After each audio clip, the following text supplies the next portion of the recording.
Hey, what's good, everybody? Welcome back. So after last week's Pomodoro, the cream sauce crusaders, they want to know where theirs is. So today we're going to be doing a little RASTA pasta.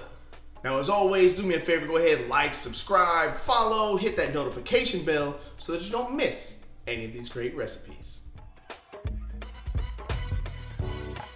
We're doing RASTA pasta today. We're going to be doing this with some bell peppers, some andouille sausage, and some shrimp. Now the shrimp already peeled and deveined. I took the tails off because my wife hates them, but hey, if you want to leave your tails on, that's totally up to you. Now, if you're vegetarian, you can still follow along with this recipe, leave out the shrimp and andouille sausage, but go ahead and add in like some portobello, some maitake, maybe some king mushrooms to get a nice meaty texture and flavor from those.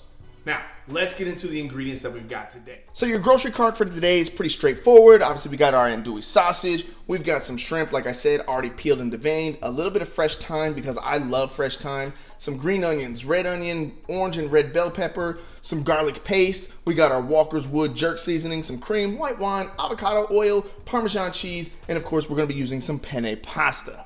All right, guys, it's time to get this show started. Do me a favor, let's get a large pot of salted water boiling so that we can start cooking that pasta. I'm not gonna show you on the video. I hope everybody can read a box and know how to cook pasta.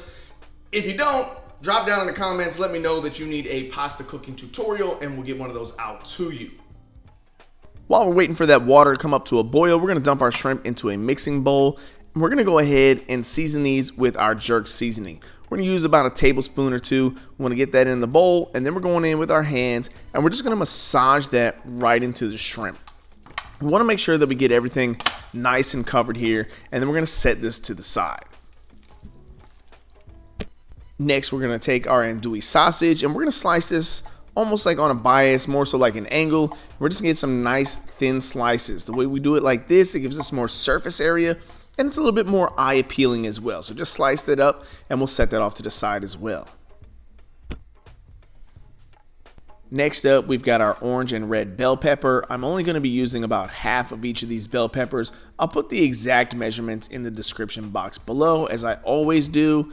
Now, I want to make sure I get these as close to even as possible. That's why I'm slicing like this as opposed to the way that I normally do. And the reason I'm cutting this in half, I want them to be almost the same size as the penne pasta.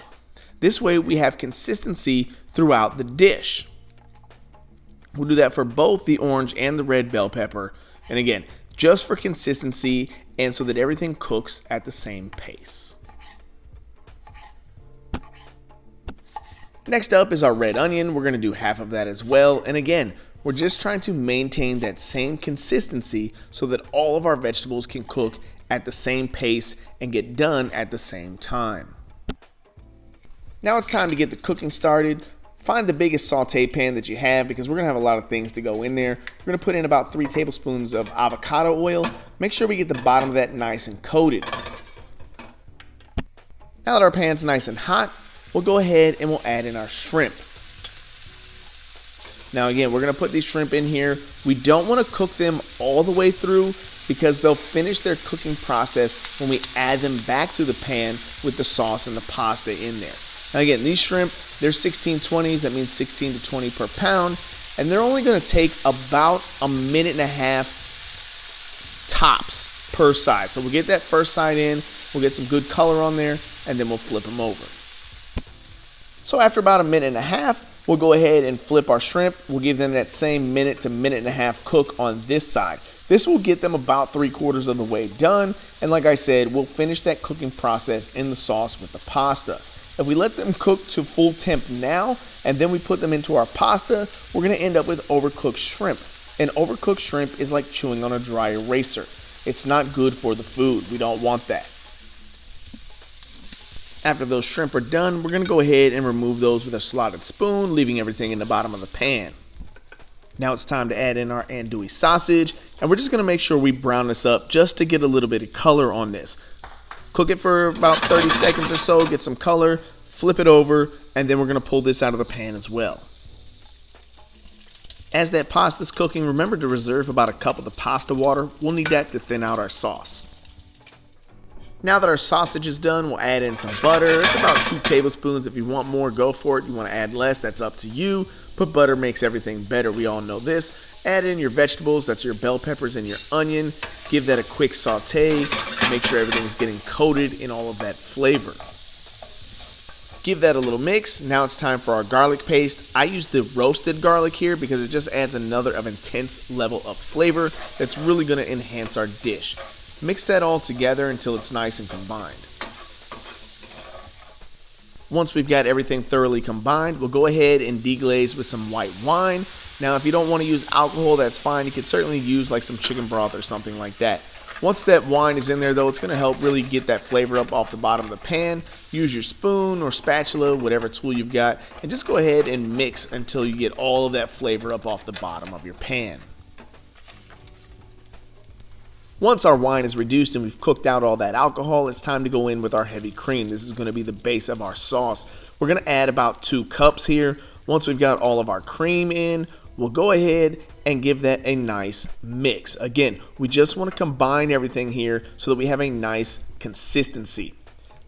Once we've got that all stirred, we're going to go ahead and bring this up to a boil. Once we reach a boil, we'll cut that down to a simmer and let this reduce. While our sauce is reducing, we'll go ahead and add in some of that fresh thyme. This is going to give a nice earthy flavor to this. It's going to be really, really good. Once the thyme goes in, we'll go ahead and add in some freshly grated Parmesan cheese and then thoroughly mix this together to combine.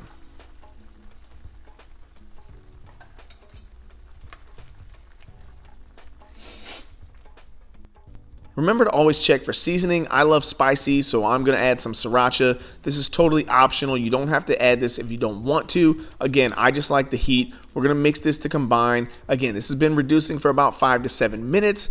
We're going to let this go for about another 3 to 4 minutes until we get the consistency that we're looking for. After our sauce is reduced for about 10 minutes or so, we've got that consistency that we want. We're going to go ahead and add our shrimp and sausage back into the pot. Make sure you're checking for seasoning, and then we're going to go ahead and give this a good mix to get all of that shrimp and sausage combined into our sauce. Now it's time to add our pasta back to the sauce. This way it can finish cooking, and we want to get everything nice, coated, and combined. Just give that a good mix. Now that we've added our pasta, don't forget to again check for seasoning. A lot of starch, a lot of carb in that pasta. It's going to take a lot of the seasoning out of that sauce, so check it one more time. Make sure it's seasoned to the way that you like.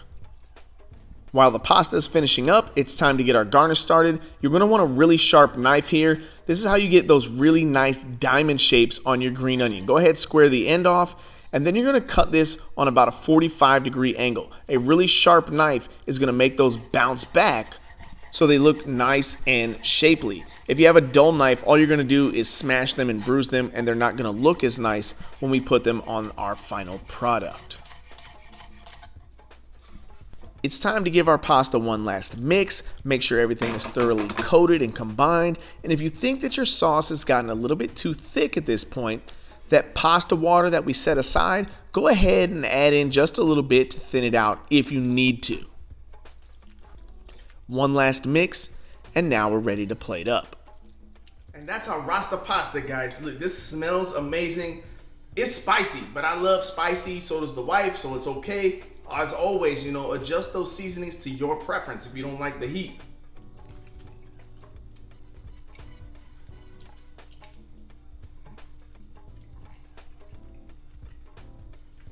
RASTA pasta in like 38 minutes until the next dish, y'all.